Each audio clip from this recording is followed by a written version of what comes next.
Welcome back to my Vartika Rajput motivation video. आज आप लोगों के लिए हमेशा की तरह फिर से एक ऐसी भारतीय महिला की वीडियो लेकर कर आई हूँ। शायद वैसे तो हर कोई भारतीय महिला बहुत अपनी ज़िंदगी में संघर्ष ही झेलती है, पर आप जानते हैं कि जब शादी के थोड़े टाइम बाद में ही अगर आदमी नहीं रहा हो, अगर आदमी की डेथ हो जाती है तो उस लड़की को, उस महिला को क्या क्या झेलना पड़ता है, ये आप लोगों को पता ही होगा। आज आपको ऐसे ही मैं एक भारतीय नारी की कहानी सुनाने जा रही हूँ जो अजमेर शहर में रहने वाली थी। जी हाँ, बिल्कुल सरकारी टीचर थी। इनका नाम आरती था। जी हाँ, ये स्कूल में बहुत ही स्कूल में पीटीआईटी थी ये। और ये सरकारी स्कूल में आप समझ सकते हैं कि अगर जब इनकी सरकारी जॉब हो तो वो इंसान अच्छा खासा ही कमाता है। और जो पति था, पति की प्राइवेट जॉब थी। हस्बैंड वाइफ बहुत खुश थे अपनी ज़िंदगी के अंदर। और जो ये जो आरती जो थी, ये पास के ही सरकारी स्कूल में पढ़ाया करती थी। पति भी बहुत अच्छा था, पति इनको छोड़ने आता और लेने आता, क्योंकि इनका जो टाइमिंग था वो बिल्कुल एक ही था, आरती का और उनके हस्बैंड का। इन दोनों में एक बोलते हैं कि प्यार भी बहुत था, एक दूसरे की परवाह करना, देख रेख करना, वो आरती और आरती के हस्बैंड में दोनों में देखा जाता था। वहाँ की मैडमें भी इनको देख करके बहुत हैरान होती थी कि कि इतना प्यार हस्बैंड वाइफ के बीच में कभी ऐसा देखा ही नहीं है जितना इन दोनों के बीच में है। और इसी तरीके से आरती जो थी, उनकी जर्नी चल रही थी, क्योंकि आप जानते कि पैसों की कोई बात नहीं थी, क्योंकि उन सरकारी टीचर थी आरती, पति भी अच्छी खासी पोस्ट पे था। पर ये था कि आरती के साथ में सबसे बड़ी समस्या थी कि आरती कभी ज़िंदगी में माँ नहीं बन सकती थी। जी हाँ, मैंने आप लोगों को क्यों कहा कि इनके बीच में इतना अच्छा इनके बीच में ऐसा प्यार था जो बहुत कम हस्बैंड वाइफ के बीच में देखने के लिए मिलता है। तो जो आरती थी, ये माँ नहीं बन सकती थी और शादी के कम से कम 13 साल हो चुके थे, फिर भी हस्बैंड वाइफ के बीच में बिल्कुल प्यार कम नहीं था। हस्बैंड ने कह दिया था कि मुझे कोई फ़र्क नहीं पड़ता है कि तुम कभी माँ नहीं बन सकती, जब हमें लगेगा तो हम बच्चा गोद ले लेंगे। पर आपको पता है कि जहाँ पे अगर आदमी अच्छा हो और ससुराल वाले कहीं न कहीं इस चीज़ के अगेंस्ट होते ही हैं। जी हाँ, ससुराल वालों में सासू थी, ससुर नहीं थे और देवर जेठ थे और नंदे वगैरह थी, ये सब लोग खिलाफ थे अपने। जो आरती के हस्बैंड को हमेशा यही भड़काने में रहते थे कि तू दूसरी शादी कर ले, तुझे तो और इससे भी अच्छी, इससे भी सुंदर पढ़ी लिखी औरत मिल जाएगी, तू दूसरी शादी करके अपना घर बसा ले, क्योंकि इससे तो कभी बच्चा हो ही नहीं सकता और तू बिन औलाद के ही रह जाएगा, तेरा वंश कैसे चलेगा। पर जो आरती के पति की सोच थी वो बहुत अच्छी थी। आरती के पति ने जाकर के बाहर मकान बनाया, एक अच्छी जगह आलीशान मकान बनाया। उन्होंने यही सोचा था, इनका सपना था कि जब हमारा खुद का एक अलग से मकान होगा तो हम एक बच्चे को गोद लेंगे और उस बच्चे को बहुत अच्छे तरीके से प्यार करेंगे, नहीं होगा तो परिवार के बच्चे को ही ले लेंगे किसी को। पर होता ये है कि जो आरती ने कभी ज़िंदगी में भी नहीं सोचा। एक दिन आरती, करवा चौथ का टाइम होता है, आरती अच्छी तरीके से मेहंदी-वेहंदी लगा लुगू कर उसी टाइम ही रोज़ सुबह की तरह उसके हस्बैंड इसको छोड़ने के लिए आते हैं। इसको छोड़ने के लिए आते हैं, आरती को नहीं पता था कि शायद ये मेरी आखिरी मुलाकात मेरे पति के साथ में होगी। जी हाँ, बिल्कुल आरती को नहीं पता था। आरती के पति वहीं आरती को छोड़ कर के चले जाते हैं और फिर बोलते हैं कि मैं 1 डेढ़ बजे फिर आऊँगा, जो तुम्हें साथ में लेकर के जाऊँगा और आज मैं वापस ऑफ़िस नहीं जाऊँगा, हम लोग साथ में ही रहेंगे, क्योंकि आज आरती का चौथ का व्रत था। इतने टाइम के बाद में भी इन लोगों में इतना प्यार देखने के लिए मिलता था और सब हैरान करते थे। आरती उस दिन बहुत खुश थी, बहुत अच्छी वो थी। पर आधे घंटे बाद में ही आरती के पास में फ़ोन आता है, जिससे आरती के पैरों की मानो ज़मीन ही धँस जाती है। मानो कि जैसे आसमान ही फट गया हो, ऐसा किसी के साथ नहीं हो। आरती के पास फ़ोन आता है कि आपके हस्बैंड का एक्सीडेंट हो चुका है। आरती उसी टाइम ही भागती है। सब टीचर वगैरह सोचते कि क्या हुआ? 1-2 टीचर उनके साथ में जाते हैं, क्योंकि आरती इस लायक नहीं थी कि वो अकेली चल जाए, और बस वो रोए-रोए जा रही, रोए-रोए जाकर के वो डायरेक्ट हॉस्पिटल में पहुँचती है अजमेर के। वहाँ पे पहुँचती है तो वहाँ पे डॉक्टर बोलते हैं कि आपके हस्बैंड अब नहीं रहे। आरती को मानो जैसे कोई वो सदमे में चली गई हो और वहीं आरती बेहोश होकर के गिर जाती है। हाथों में मेहंदी लगी होती है, नया चूड़ा पहना होता है। आरती को बहुत टाइम बाद में होश ही नहीं आता है, और बहुत टाइम बाद में उसको होश आता है जब उसके सामने उसके पति को लिए बोला जाता है कि एक बार मुझे मेरे पति की बॉडी दिखा दीजिए, क्योंकि इतना भयानक हो मतलब एक्सीडेंट होता है कि बॉडी देखना एक औरत के लिए उस टाइम कितना मुश्किल होता है, शायद मेरे से ज़्यादा कोई नहीं जानता, क्योंकि मेरे परिवार में भी किसी के साथ में एक ऐसा हादसा हुआ था। तो मुझे बहुत अच्छी तरीके से पता कि उस वक्त क्या बीतती है। मैं आप लोगों को मेरी जर्नी भी बताऊंगी कि जो मेरी छोटी बहन थी उनके साथ में भी कुछ ऐसा ही हुआ था, पर वो एक नेक्स्ट वीडियो में आप लोगों को बताऊंगी। ये अभी मैं आपको आरती की कहानी सच्ची बीती आप लोगों को बताने जा रही हूँ। आरती के साथ में ऐसा ही कुछ होता है, और आरती इतनी रोती है अपने जब पति को वो बॉडी को देखती है, तो वो एक पल भर में जैसे उसको यकीन ही नहीं होता है कि ये उसके पति की बॉडी होती है, क्योंकि सिर बिल्कुल जगह जगह सिर पे पट्टी बांध दी जाती है, और जैसे कि गर्म खून होता है तो पूरा शरीर जैसे खून से टल टल टल खून जैसे निकल ही रहा हो। आरती की थोड़े आरती की पति के हस्बैंड की बॉडी वहां से ले जाई जाती है। आरती खूब गले लग करके रोती है और वो वहीं बेहोश हो जाती है।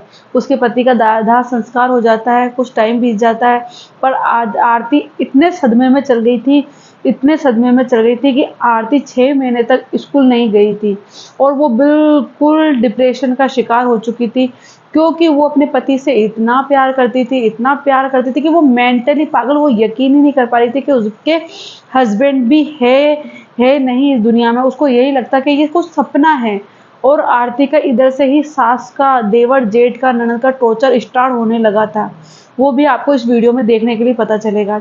आरती स्कूल आने लगी, पर आरती का दिमाग बिल्कुल भी ऐसे नहीं था कि वो अपने स्कूल के स्टूडेंटों को कुछ सिखा सके, योगा करवा सके या कुछ करवा सके। बिल्कुल इस हालत में नहीं थी, पर वहाँ के जो टीचर वगैरह था वो आरती को बहुत अच्छी तरीके से समझ रहे थे इस चीज़ के लिए, पर वो आरती को पूरा सपोर्ट कर रहे थे कि वो इस चीज़ से निकले, क्योंकि आरती के जो पीयर वाले थे वो आरती को पूरा सपोर्ट कर रहे थे।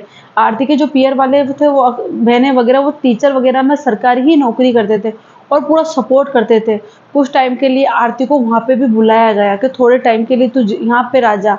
वो वहाँ पे भी चल जाती है, पर उसको जॉब थी, ज्वाइन करनी थी, और वहीं आरती का थोड़ा स्वभाव थोड़ा तेज हो गया। वो चिड़चिड़ सी होने लगी थी, जैसे कि उसको व्रत पे, भगवान पे विश्वास बिल्कुल भी उठ चुका था, क्योंकि ये मेरी खुद की आंखों देखी बात है।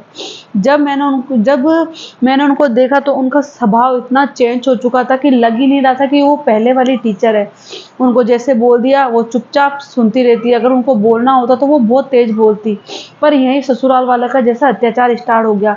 आरती के पति ने मरने से पहले बहुत बड़ा आलीशान बंगला बनाया था, बहुत ही बड़ा बंगला बनाया था, जिस पर आरती की सास का और देवर जेठ का और ननद का बिल्कुल मतलब उसके ऊपर वो था, बुरी नज़र थी कि ये अब तो हमारा ही होना चाहिए, क्योंकि आरती का दिमाग है जो काम तो करता है नहीं, और ये मेरे बेटे ने बनाया है तो ये मैं ही लूँगी मकान।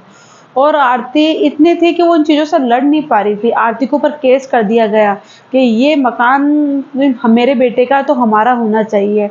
आरती जब उस मकान में जाकर के रहने लगी तो उसकी हिम्मत नहीं हो पाई, क्योंकि बड़ी उस एक-एक चीज़ से आरती के हस्बैंड ने उस मकान को बनाया था, और जब वो जाती तो उसको वही यादें, वही मतलब वो बहुत रोती, पर उसने हिम्मत नहीं हारी। वो उस मकान में रहती, और आधी रात को उसके सासू और जो उसके देवर जेठ थे वो 4-5 आदमियों को भेजते आरती को डराने के लिए, ताकि आरती वो मकान छोड़ के वहाँ से चली जाए। पहली बार तो आरती डर जाती है, और डर करके वो अपने भाई को फ़ोन करती है।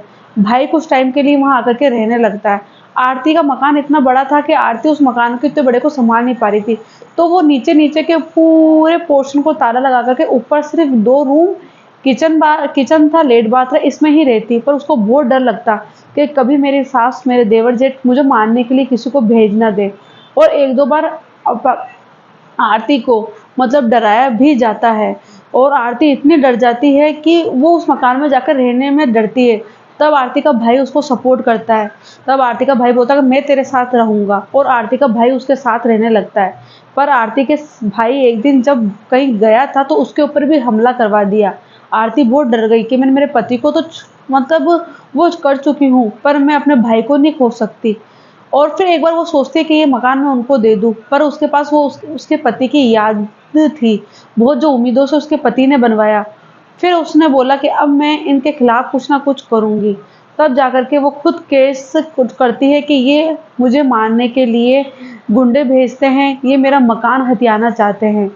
फिर आरती की जो सास है उसके ये बयान होते हैं कि ये तो बदचलन है, पता नहीं किस-किस आदमियों को घर में लाती है, ये तो मेरे बेटे का मतलब वो है मकान है, और नकली पेपर भी बनवा लेते हैं कि ये तो मेरे नाम मेरे बेटे ने पहले ही कर दिया था। बहुत कुछ ऐसा होता है, पर आरती हिम्मत नहीं हारती है और आरती वहीं रहने लगती है कि तुम भेजो, किसको भेजना चाहते हो। वहीं वो पुलिस वालों को पहले ही बोल देते हैं, अगर मुझे कुछ हो जाता है तो इसके ज़िम्मेदार मेरे सासू और मेरे देवर जेठ ननंद वगैरह ही होंगे। उन्होंने गुंडे लाने बंद करे, पर वो उसकी सास वहाँ आती, उससे लड़ाई झगड़ा करती और चली जाती। इसी तरीके से आरती की पूरी ज़िंदगी आगे चल रही थी। आरती डिप्रेशन का शिकार थी, कभी उठती, कभी नी बैठती, ऐसे उसकी ज़िंदगी चल रही। फिर जो आरती के भाई है, उनके एक लड़की थी, उन्होंने आरती को बोला कि तुम एक काम करो, इसे अपने पास रख लो। और आरती ने उस भतीजी को अपने पास में रखा। पर आप जानते हैं ही हैं कि आजकल खुद की औलाद को देने में नहीं दे सकती, कोई माँ अपनी बेटी को इस तरीके से नहीं दे सकती। तो आरती की भतीजी थी, वो आरती के पास थोड़े टाइम तक रही, पर वो अपनी बुआ के पास रह नहीं पा रही थी और वो उसकी भतीजी को भी जाना पड़ा। कभी वो बोलती किसी को स्कूल में भी कि मैं तुम्हें गोद ले लूँ, तुम मेरे साथ चलने लगो। तो कोई भी आरती के साथ इस तरीके से रहने के लिए तैयार नहीं था। फिर आरती ने सोचा कि अब मुझे खुद को ही पूरी ज़िंदगी अकेली बितानी है। आरती ने कुछ टाइम तक अपनी बहन की बेटी को साथ में रखा और फिर उसके बाद में उसने जो ये संस्थाएँ वग़ैरह होती है, एनजीओ वग़ैरह होती है, उनके साथ काम करने लगी। क्योंकि आप जानते हैं एक महिला का कितना मतलब एक आदमी के चले जाने के बाद में दिन निकालना, ज़िंदगी व्यतीत करना बहुत मुश्किल हो चुका था। आरती जब स्कूल से आ जाती तब उसे ऐसा लगा कि मुझे कुछ करना चाहिए और वो वहाँ की संस्था, वहाँ की एनजीओ में वहाँ पे शामिल हुई।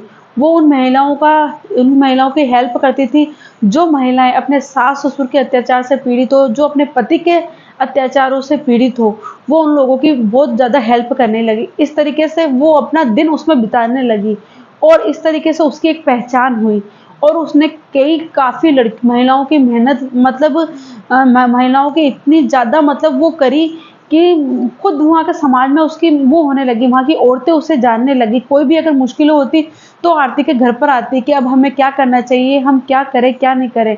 और आरती ने सोचा कि मैं दूसरी शादी बिल्कुल नहीं करूँगी। मुझे किसी जीवन साथी की कोई अब ज़रूरत नहीं है। मैं जिससे पहले प्यार करती थी वो अब इस ज़िंदगी में नहीं है और वो मेरे पति है। और मैं अब समाज में ऐसी रहने वाली महिलाओं के लिए, लड़कियों के लिए अपनी पूरी ज़िंदगी व्यतीत करूँगी और खुश रहूँगी और उन महिलाओं को भी खुश रखूँगी। तो यही मैं आप लोगों को कहना चाह रही थी कि महिलाओं के ऊपर कितना भी अत्याचार हो, वो ज़रूरी नहीं है कि उसके जो है वो हाउसवाइफ़ हो, चाहे वो घर में काम करने वाली ही क्यों ना हो, पर जो नौकरी करने वाली होती है उनके साथ में भी ये चीज़ें होती है। तो आरती की जो ये जर्नी है, इससे हमें ये पता चलता है कि ज़िंदगी की कोई सी भी ऐसा मोड़ आ जाए, हमें कभी हार नहीं मानना चाहिए। और ये मत सोचे कि हमारी ज़िंदगी यहाँ पे आकर के ख़त्म हो चुकी है। नहीं, कोई अगर आप लोगों को डराए तो आपको डरना बिल्कुल नहीं चाहिए, चाहे वो कोई भी हो ज़िंदगी में। एक चीज़ और समझ लीजिए, हमें अपनी पूरी ज़िंदगी किसी को खुश रखने में व्यतीत नहीं करनी है कि एक महिला सोचती है कि मेरे शादी के बाद मैं मेरे सासू को खुश रखूँ, ससुर को खुश रखूँ, इसको खुश रखूँ, उसको खुश रखूँ। उसके चक्कर में वो पूरी ज़िंदगी बस दूसरों को खुश रखने में बिता देती है और अपने लिए वो 2 मिनट भी खुशी के पल खुद नहीं जी पाती है। तो बस मैं आप लोगों के लिए आरती की वीडियो के माध्यम से यही बताना चाह रही थी कि खुद के लिए जियो, आप खुद के लिए खुश रहना सीखो। तो आपको मेरी इस वीडियो में क्या मिला है मोटिवेट, वो मुझे प्लीज़ बताएँ। और अभी तक आप लोगों ने मेरे चैनल को सब्सक्राइब नहीं किया है तो चैनल को सब्सक्राइब करें, लाइक करें और शेयर करें और आगे से आगे ज़रूर शेयर करें ताकि मुझे पता चले कि हमारे भारतीय महिलाओं तक मेरी ये वीडियो पहुँच रही है। तब तक के लिए नमस्ते, जय हिंद।